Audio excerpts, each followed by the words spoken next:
शुभ मध्याह्न बच्चों, मैं अशोक कुमार देहरी, आपका हिंदी विषय आचार्य। आज की कड़ी में आप सबका स्वागत करता हूं। आज हम कक्षा 11वीं विषय हिंदी आरोह भाग 1 के अंतर्गत देखेंगे पाठ गलता लोहा। इसे लिखा है शेखर जोशी ने। पाठ पर चर्चा शुरू करें इससे पहले मैं आपसे अनुरोध करना चाहूँगा, यदि अब तक आपने हमारे चैनल अशोक कुमार देहरी हिंदी क्लासेस को सब्सक्राइब नहीं किया है और आप इस चैनल में नए हैं तो प्लीज़ सब्सक्राइब कीजिए, लाइक कीजिए, कमेंट कीजिए और अपने दोस्तों को शेयर भी कर दीजिए। और यदि आपने सब्सक्राइब कर रखा है तो कोई आवश्यकता नहीं, सब्सक्राइब एक बार होती है, लाइक कमेंट और शेयर बार बार होते हैं। तो आइए ज़्यादा देर न करते हुए पाठ पर चर्चा शुरू करते हैं। 8वीं कक्षा की पढ़ाई समाप्त कर छुट्टियों में मोहन गांव आया हुआ था। जब वह लौटकर लखनऊ पहुंचा तो उसने अनुभव किया कि रमेश के परिवार के सभी लोग जैसे उसकी आगे की पढ़ाई के पक्ष में नहीं हैं। कहने का अभिप्राय यह है कि लेखक बताना चाहते हैं कि जो मोहन है वह जब गर्मी की छुट्टी होती है तो वह अपने गांव चला आता है और गांव से फिर वह वापस लखनऊ जाता है। उस समय उसको ऐसा अनुभव होता है कि रमेश के परिवार में जो लोग हैं वह नहीं चाहते कि वह आगे भी पढ़े। क्यों? इसका भी एक कारण है। बात घूम फिर कर जिस ओर से उड़ती वह इसी मुद्दे पर जरूर खत्म हो जाती कि हजारों लाखों बीए एमए मारे मारे बेकार फिर रहे हैं। ऐसी पढ़ाई से अच्छा तो आदमी कोई हाथ का काम सीख ले। अर्थात वह चाहते हैं कि कोई काम सीख ले ताकि वह उसके काम आए।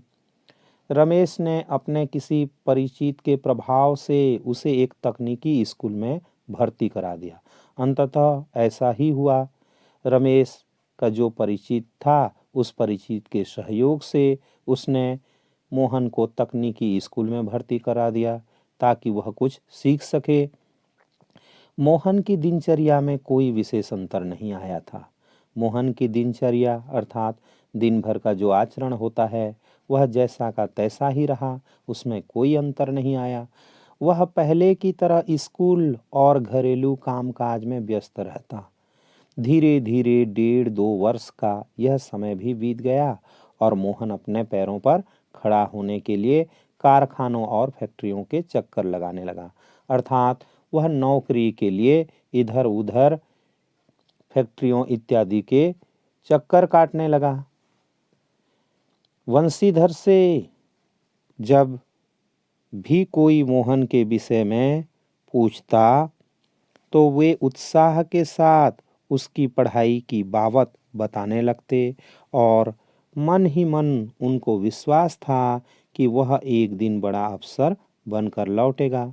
अर्थात उनके पिता जो वंशीधर जी थे उनको जो कोई भी मोहन के विषय में पूछने लगता तो वे बड़े उत्साह के साथ उसको बताते थे।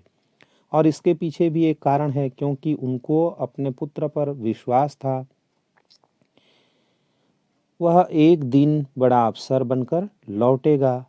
लेकिन जब उन्हें वास्तविकता का ज्ञान हुआ तो न सिर्फ गहरा दुख हुआ बल्कि वे लोगों को अपने स्वप्न भंग की जानकारी देने का साहस नहीं जुटा पाए। कहने का अभिप्राय अंततः उन्हें पता लग भी गया, वास्तविकता उनके सामने आ गई और तब उन्हें बहुत दुख हुआ। और अपने स्वप्न टूटने का जो दुख होता है वो तो जान सकते हैं। धनराम ने भी एक दिन उनसे मोहन के बारे में पूछा था।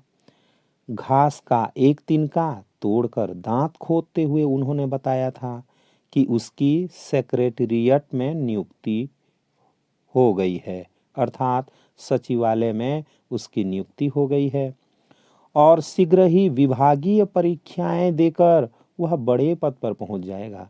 अर्थात ज़्यादा देर नहीं है, वह विभागीय परीक्षा देकर के क्या करेगा, ऊंचे पद पर पहुंच जाएगा, अर्थात उसका प्रमोशन हो जाएगा। धनराम को त्रिलोक सिंह मास्टर की भविष्यवाणी पर पूरा यकीन था। धनराम जो कि मोहन का मित्र था, उसे अपने शिक्षक पर पूरा विश्वास था। ऐसा होना ही था, उसने सोचा। अंततः उसने सोचा भी कि ऐसा ही होना था।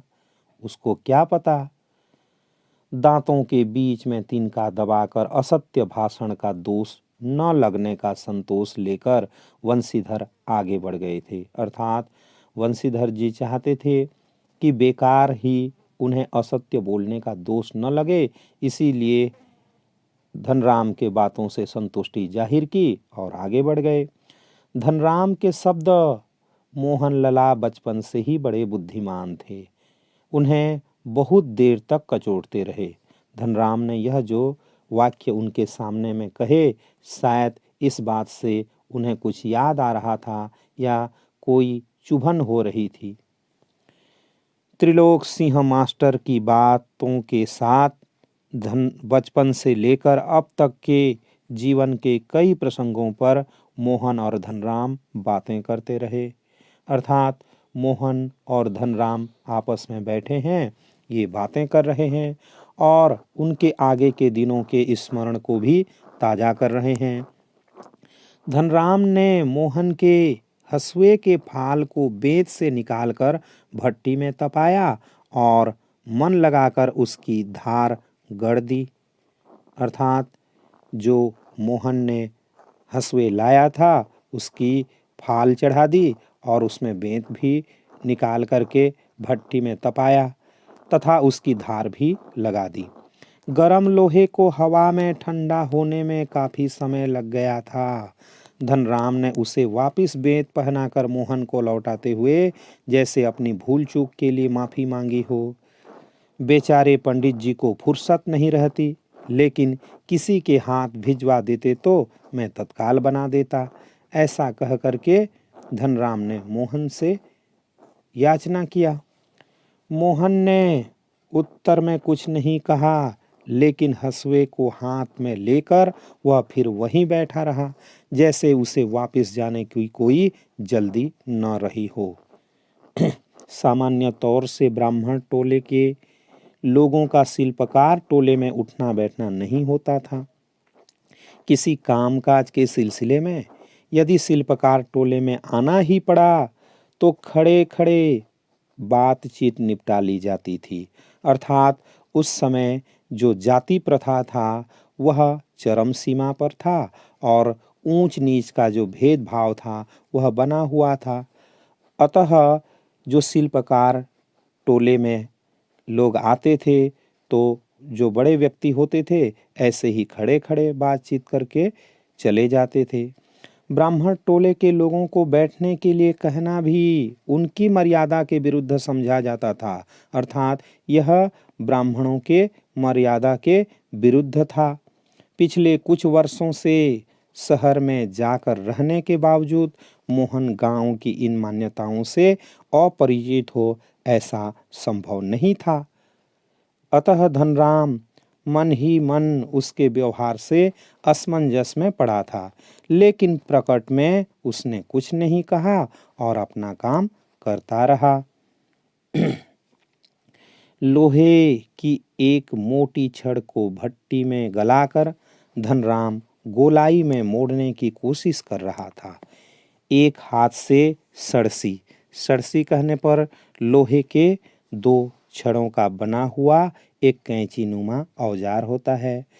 तो उस सड़सी को पकड़कर जब वह दूसरे हाथ से हथौड़े की चोट मारता तो निहाई पर ठीक घाट में, निहाई करने पर लोहे का वह वस्तु जिसमें रख करके लोहे को क्या किया जाता है, ठीक किया जाता है, लोहे पर चोट किया जाता है।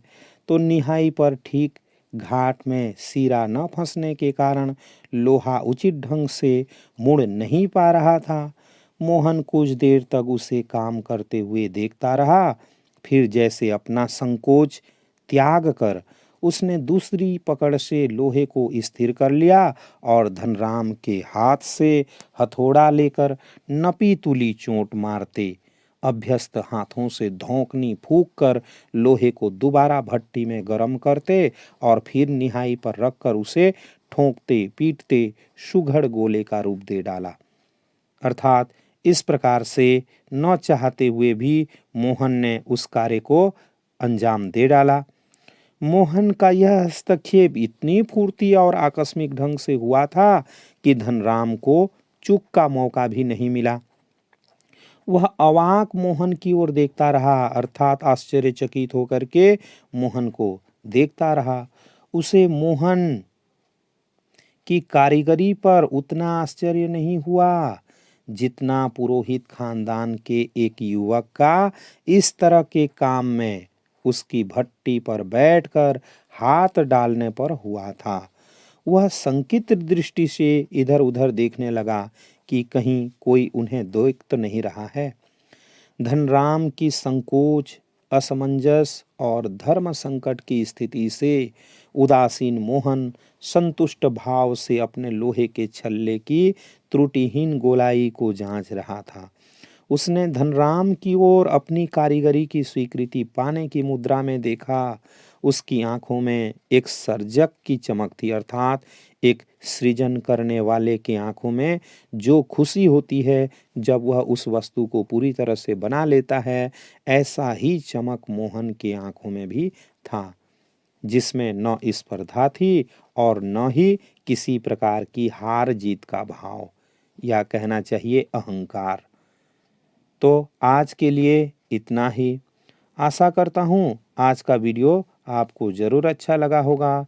वीडियो को शुरू से अंत तक देखने के लिए धन्यवाद।